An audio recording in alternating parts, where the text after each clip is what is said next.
Hi guys, Elaine here, the Animal Reiki Lady. Good morning, good afternoon, good evening, wherever you happen to be in the world. Thanks for joining me. Let's just make sure I got everything set up here. Okay, today we have another reading ready for Pumpkin. Pumpkin, I fell in love with the pumpkin today. A beautiful Pomeranian named Pumpkin, and I can't wait to share the message for his mom, Julie. And I'm also a message from the Animal Collective. So for those of you catching me for the first time, my name's Elaine. I'm an animal Reiki master. I'm also an animal chaplain, and I try to help people overcome the grief that we experience when our pets have crossed to the other side. And I love to do readings for your pets on the other side. So I ask them for some information specifically for you.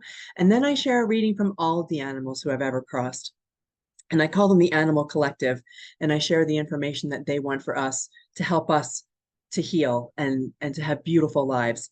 So we're just getting back into this after about almost a month taking off. I took a month off to truly immerse myself in being a new grandma. And it's just been the most beautiful experience. And that is related to what we're going to talk about today, because one of the things that the Animal Collective wants to share is that they want us all to live a beautiful life and how they're cheering for us on the other side. Okay, so let's get to Pumpkin. Pumpkin had such interesting things today. To say today, and I do automatic writing. So what I do is sit down in a meditation and I just ask for information from the animal that I'm working with, and then ask for information from the collective.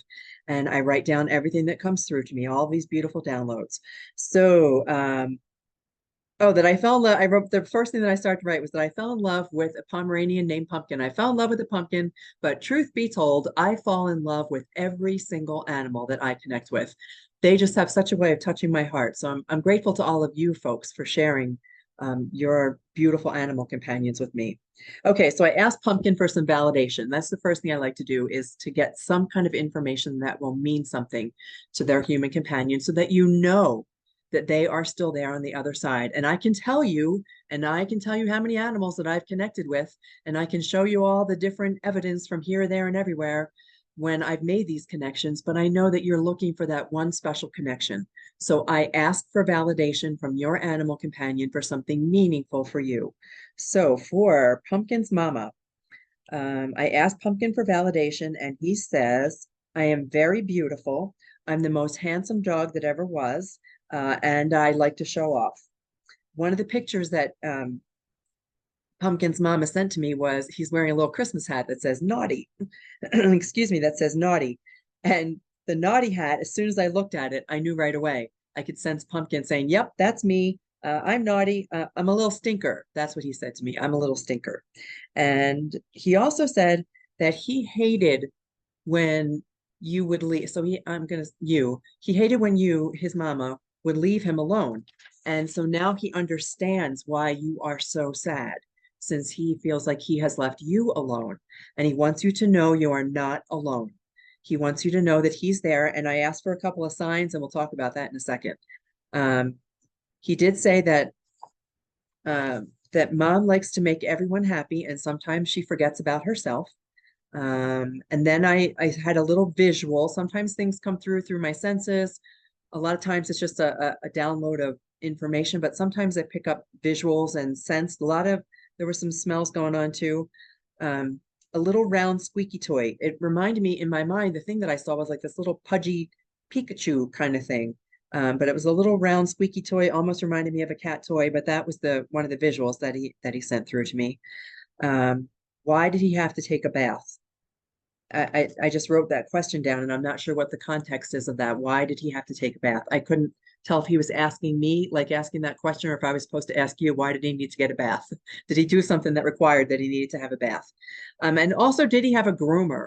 Because I got a sense that someone else is very sad about his crossing. And I don't know if it was someone who cared for him in some way on a very personal level, someone who cared for him is also very sad that he's gone, and he wants them to know too that that he's still with them, that he's not gone. And I said, Mom wants a sign, and he said, I've been sending signs all along. And he said, I've been doing my pant. So did he have like an excited pant when something would be really happy, like I can't believe I just did that. Anyhow, that kind of excited pant is what he said he was sending you. And I suggested that maybe that is not, that's too subtle, that we need a sign, like a something, to give us a big neon sign. Excuse me, a neon sign that says pumpkin, anything to let mama know. And he said to look up at the stars tonight. Look up at the stars and he will send you some kind of sign that you'll know right away. So I got to send something about constellations. Don't know, I did not get any more clarity on that. But is there something that you would recognize in the sky this evening that would be a sign from him? Um, then something came up about a mirror and a very strong smell of hairspray or an air freshener that would make him sneeze. And that was so strong that actually I could feel it in my own nose. Then he he had a very I got a sense this was a private message. This is a message between you and him. I don't know what it means, so I'm hoping that you do. The message is just for you, that you have been restless, that you have been ignoring your intuition, and he thinks that you should follow your gut. So whatever your gut is telling you to do is what you're supposed to do. I have no clarity on what that is. It's a private message. And then the other piece he added to that was speak your truth. Speak your truth out loud.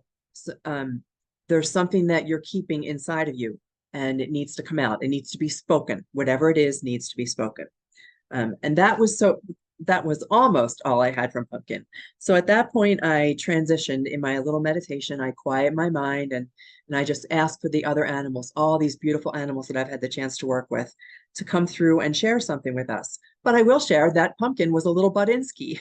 So throughout this little part of it, from time to time, Pumpkin would jump in with something like I could feel him just coming through with more messages. So I'll share those as they come through. But let me know if Pumpkin really was a Budinsky, like in life, if he was a Budinsky.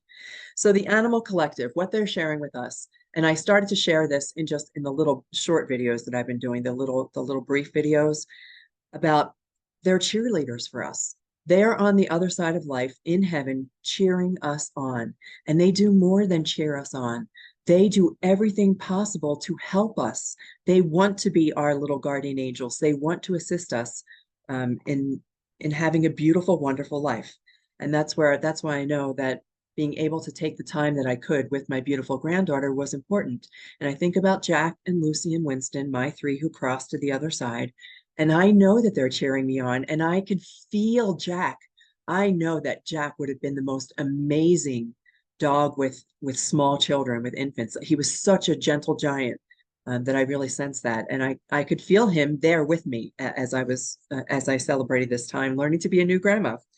Okay, so the Animal Collective said they are cheerleaders. They are there for us, and there are billions of animals on the other side of life. As many people as there are 10 times as many animals. And each of those animals has a special human, has a special person that they are dedicated to. And even when they're not in their physical body anymore, they're still with us. But on top of that, they all pull for us. It's like the animals truly are a collective that is trying to help us have better lives here on Earth. Okay, so they're all pulling for us. Oh, that they're crossing. This was an interesting one, and this concept came up to me also in the short video I posted earlier. That this is a learning curve. That when they transition, and I got the sense that transition is really the ideal word, because their energy does not get created nor destroyed. Their energy always is. Their energy has always been directly connected to us. It's as if I mentioned last in the last video that our hearts are directly connected. It's more than that. It's like our DNA is connected. Our energy is connected to them always, through all lifetimes, forever, before, now, and in the future. We're always connected. And their transition out of their physical body into a spiritual, non-physical body is the right way to describe it. That's the sense that they give me.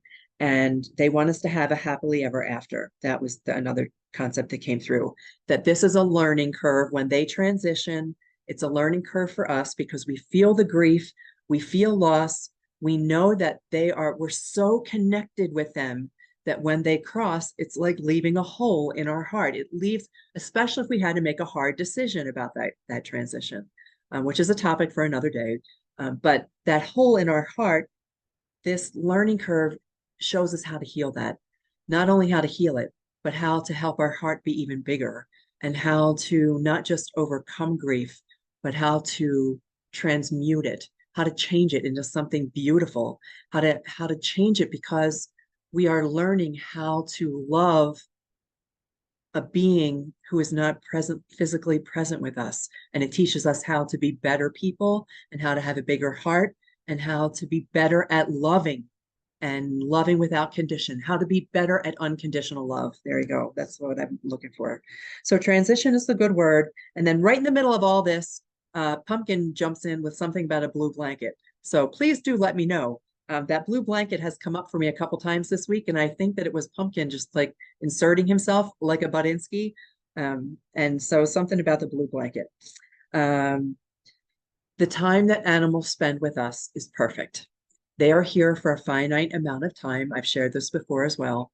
They have a shorter lifespan than ours in terms of chronological age, not necessarily in terms of maturity and spiritual age, but they're in their physical bodies for a much shorter time than we are for the most part. But the time that they had with us is perfect. It's perfect, absolutely perfect. They want us to remember. Another word that came up was not to wallow. We can feel the grief, and I still cry over my little babies. I still cry over my fur babies all the time. I miss them. I love to look for signs from them. And then when I do get the sign, it's bittersweet, because I love that I've gotten the sign, but it reminds me that they're not physically here with me. So I completely understand, but it's beautiful to know that they're still with us. So remember, but don't wallow. Wallow is the word that came up. We can remember, we can grieve, we can still cry, as long as we don't, like, they want us to immerse ourselves in happiness and not immerse ourselves in guilt, grief, and remorse. So no wallowing.